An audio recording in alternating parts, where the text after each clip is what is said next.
Assalamualaikum warahmatullahi wabarakatuh. Perkenalkan, nama saya Muhammad Faisal Besamudin, Prodi Fakultas Keguruan dan Ilmu Pendidikan dengan nomor NPM 92011402111014. Tugas yaitu mendeskripsikan struktur tumbuhan dalam bentuk video. Kita masuk di struktur tumbuhan beserta fungsi-fungsinya. Tumbuhan atau organisme yang termasuk ke dalam kingdom Plantae memiliki peran yang penting dalam rantai makanan. Struktur tumbuhan diciptakan sedemikian rupa sehingga mampu berfotosintesis dan dapat memproduksi bahan makanannya sendiri.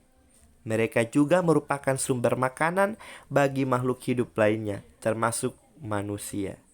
Selain sumber-sumber makanan, tumbuhan juga sering dimanfaatkan sebagai bahan bangunan maupun pakaian.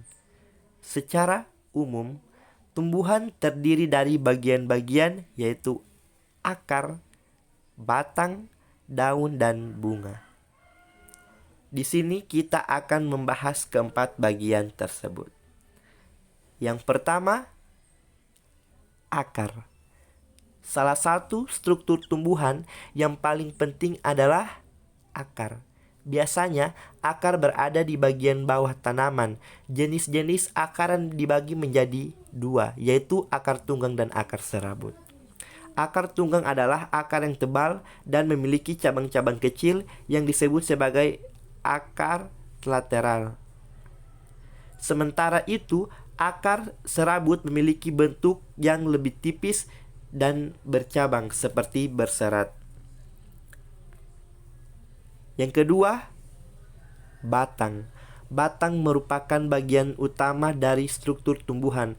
Batang berfungsi untuk menopang bagian tanaman lainnya seperti daun, buah, bunga, dan pucuk.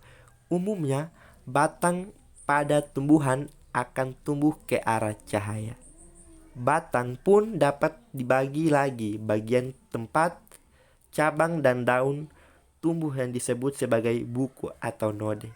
Bagian antara dua buku disebut sebagai ruas atau internode, sementara itu bagian ujung batang atau tempat batang melakukan pembelahan disebut sebagai tunas apikal atau pucuk. Tunas juga terdapat pada titik pertumbuhan daun dan disebut sebagai tunas lateral. Yang ketiga, daun. Daun merupakan tempat berlangsungnya fotosintesis menggunakan karbon dioksida dan air di bawah sinar matahari dan melibatkan zat hijau pada daun. Selama proses ini, daun melepaskan yang namanya oksigen. Kita lanjut kepada bunga. Struktur tumbuhan yang terakhir adalah bunga. Bunga berperan sebagai organ reproduksi. Pada tanaman, bagian-bagian pada bunga terdiri dari kelopak, mahkota, benang sari, dan putik. Setelah putik menerima serbuk sari, nantinya akan tumbuh buah dan bakal biji. Kita masuk di tumbuhan tingkat tinggi, mempunyai organ yang terdiri dari akar, batang, daun, bunga, biji, dan juga buah. Masing-masing dari organ tumbuhan ini mempunyai fungsi tertentu yang khusus dan saling berhubungan serta saling mendukung satu sama lain.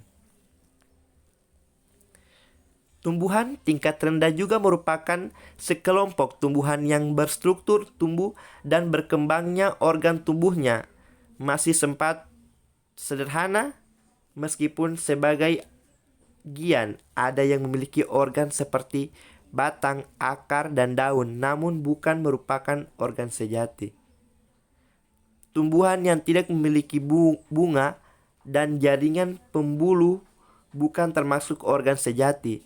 Tumbuhan tersebut tidak memiliki bunga dan jaringan pembuluh angkut sehingga penyeluruhan materi di dalam tubuh dilakukan secara dengan difusi. Sekian dari saya. Wassalamualaikum warahmatullahi wabarakatuh. Terima kasih.